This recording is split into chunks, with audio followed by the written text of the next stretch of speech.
Am I the antagonist for deliberately disabling my wife's vehicle so she couldn't leave the house? First, throwaway because I have family on my main. My wife and I have two daughters, Anna, 15, and Jamie, 9. For context, Anna is not biologically mine.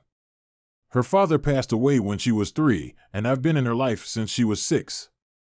It's important to know, my wife and I have always been successful at parenting as a team up until this.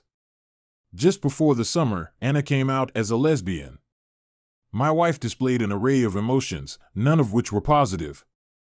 Without being two-faced, I tried supporting both of them. But ultimately, my wife immediately decided she was never going to accept it. Things turned significantly worse when we found out that Anna already had a girlfriend. My wife found Anna a counselor, then a psychologist. When they didn't fix her, she moved on to a psychiatrist and tried pushing meds down her throat to unbee her. I actually agreed with seeing a counselor and found one on my own.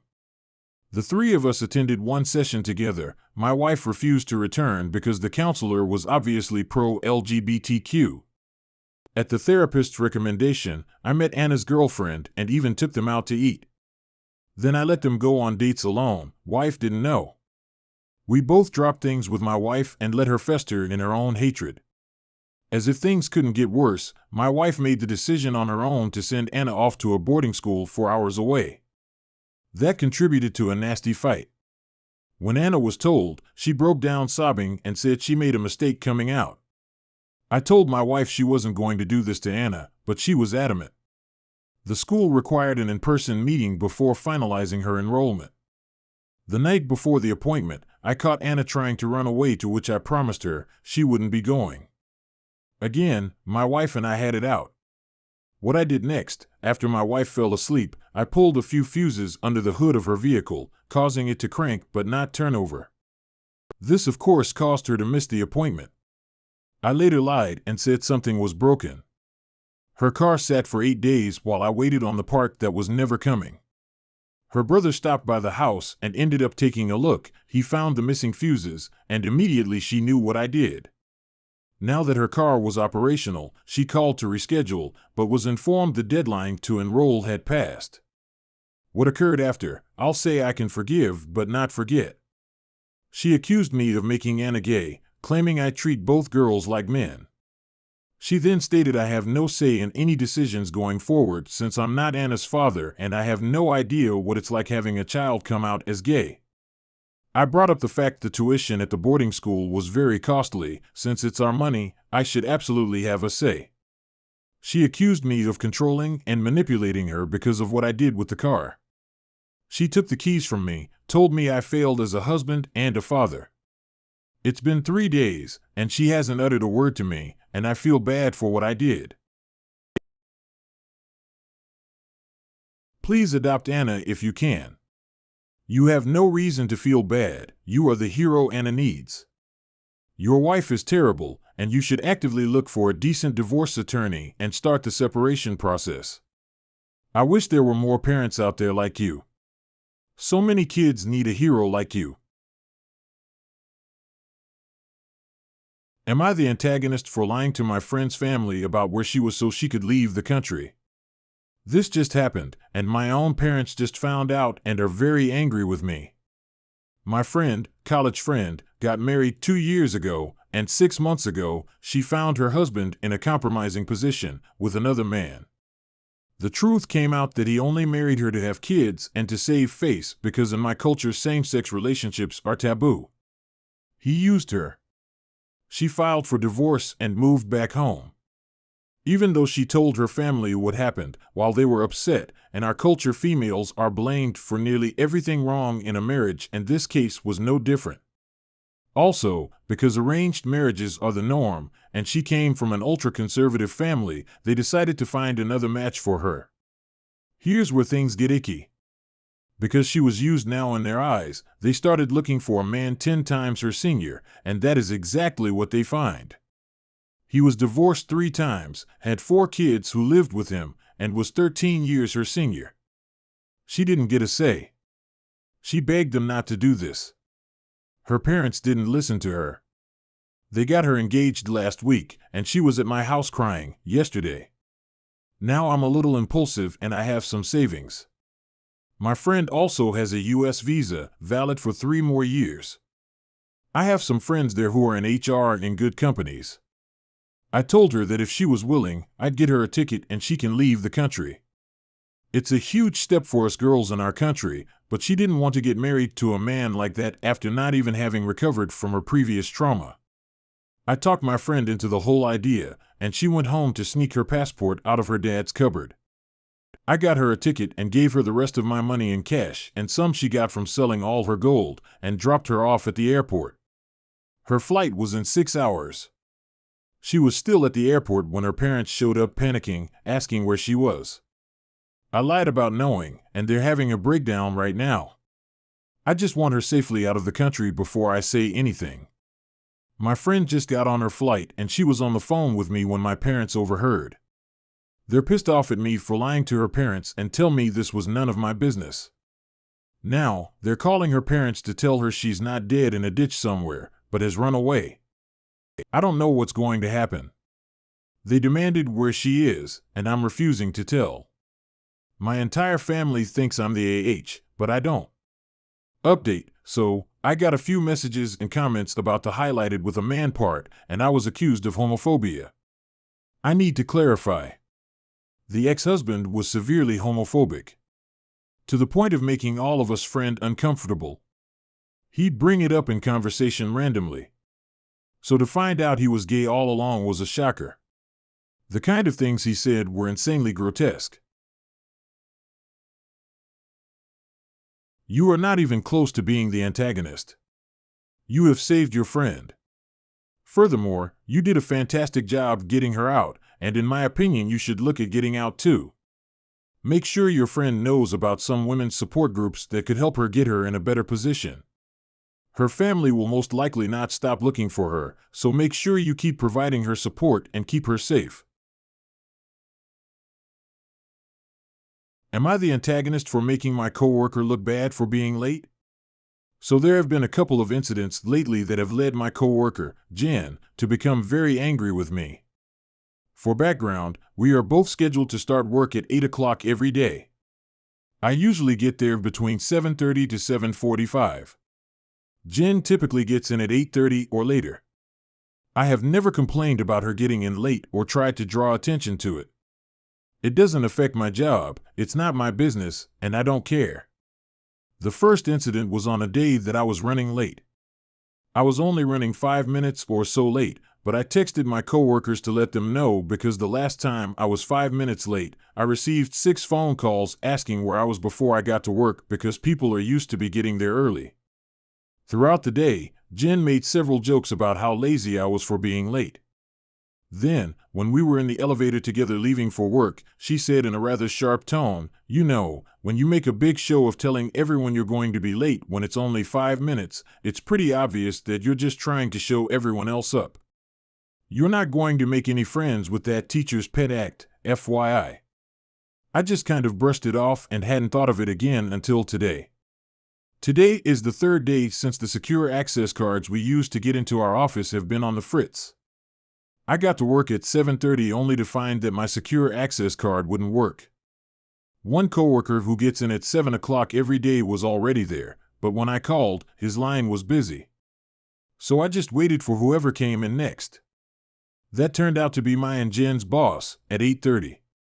He asked why I was in the parking lot, and I explained about my card and the other coworker's line being busy. He asked why Jen hadn't let me in, and I just said I hadn't seen her that morning. Furthermore, he let me in, and I thought that was the end of it. Nope. At 9:30, Jen comes into my office crying and closes the door before tearing into me about how I embarrassed her and got her written up by telling our boss she was late. I didn't see anything I did as wrong, but Jen's position is that I am a brown-nosing little suck-up bitch who orchestrated both of these situations to make her look bad for being late. Should I have handled one or both of these differently? Jen is making herself look bad. That comment in the elevator is just ridiculous. The expected thing to do in a workplace is to give some notice if you are running late. It helps others adjust their plans for the days and start work accordingly. Jen got what's coming to her, and you handled everything super professionally. Well done. Am I the antagonist for not showing up to my own engagement after finding out my boyfriend was planning to propose? I, 28 female, have known for a while that BF, 38M, was going to propose. We've been talking about marriage, rings, etc. for a while. I didn't know when or where, but I thought I knew the how. This is because I've made it clear that I would absolutely hate a public proposal. The very idea gives me hives and makes me queasy with anxiety. It's a personal preference/comfort zone thing, and not an opinion on other people's proposals.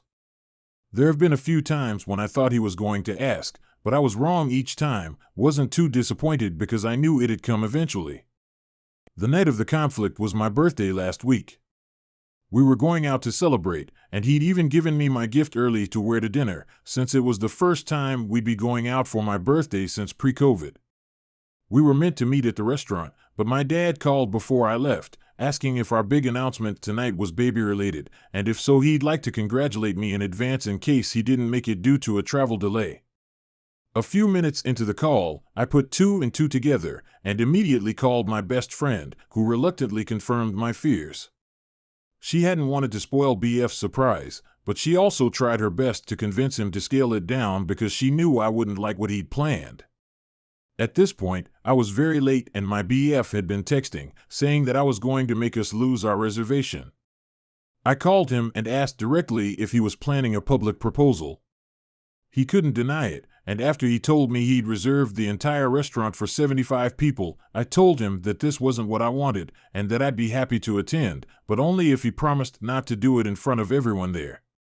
He said he'd told some people, and that word got around, and they were now expecting a proposal, so he was going to do it, otherwise we would have wasted everyone's time and money coordinating and getting them down there. I said that if he insisted on doing this in a way which made me uncomfortable, I wouldn't be coming at all. I hung up at that point and stopped answering because I was hurt. He's livid, and we've been fighting all week because I embarrassed him in front of our friends and family by not showing up. He says I'm making a big deal of it when we both know I would have said yes, and that I'm being ungrateful because any other woman would kill for a BF who would go through the trouble to make a grand gesture. While I agree that I had every intention of saying yes when I knew it was coming, I don't like being put on the spot or being made to feel obligated to say yes because of an audience. He said he won't consider proposing again until I apologize for embarrassing him and promise to chill out about my preferences in the future. I don't feel like I should because he knew I would have preferred something more intimate and romantic. Your boyfriend is so in the wrong here. He knows you were not comfortable with a public proposal, and yet he planned it anyway. And then he has the nerve to be angry at you for not showing up? This is a serious red flag, and I think now is a great time to reevaluate your relationship. This is a man who isn't listening and respecting you. Am I the antagonist for not wanting my husband to poop in our bathroom? Not a marriage ender, but definitely an annoying issue. So my husband likes to poop in our bathroom, and he usually poops right in the morning and right before bed. He only wants to poop in our bathroom, he likes it better. It's roomier, has big windows, etc. The problem is the times when he goes to poop are times when I also need to use the bathroom. We have the same sleep schedule, so right in the morning and before bed I need to brush my teeth and get dressed, etc. I need the bathroom. We have another bathroom and I want him to poop in there. He thinks I should just wait till he's done pooping, but then our bathroom stinks for like 10 minutes. I don't want to smell his poop stink while I brush my teeth or sit on a warm toilet seat. Am I the antagonist for wanting him to poop in our other bathroom? Update: I have about 30 products I need to use every morning. There is no room for my stuff in the other bathroom. It only has a small cabinet and the sink is only a basin, no counter. So I'd have to carry my stuff over every morning and set everything on the floor so he could have a window while he poops. I thought it was a marriage rule that the person who has to poop goes to the other bathroom. That's the whole reason people choose to live in two-bathroom homes. Am I the antagonist for refusing to pay for my two younger siblings' plane tickets? I am going on family vacation with my husband and daughter, as well as my side of the family. This includes my two younger siblings. The first one we'll call Abigail, 24, and the other we'll call Lauren, 22. I have a great job, and so do my husband, so we said we could pay for our flight tickets and accommodations. My mom then told me that I should pay for my sister's tickets as well, as she didn't have the money to cover it. I told her that if she was going to plan a family vacation, she should make sure that she has the money for it, and that I didn't understand why she was making me pay for my siblings' tickets when I already did so last year. Abigail ends up calling me at 4 a.m., crying, begging for me to cover her ticket. I simply said no. I had already paid for her vacation last year and that she was at the legal age to work, so instead of letting her boyfriend work overtime to earn enough money for food and essentials, she should put herself to use and get a job. I have got nonstop calls from my siblings and parents telling me that it's no big deal and that I should just pay this once. My husband and I disagree. We have a 1-year-old daughter to take care of, and even if we have the money, we shouldn't have to pay for their flights and accommodations. I don't think I'm the asshole, but I'm not sure. Your parents and sibling keep calling, saying it's not a big deal. If it's not such a big deal, then surely they should be able to pay for it. One of your sisters even chooses to not work. They need to learn luxuries in life cost money and work, and are not a given.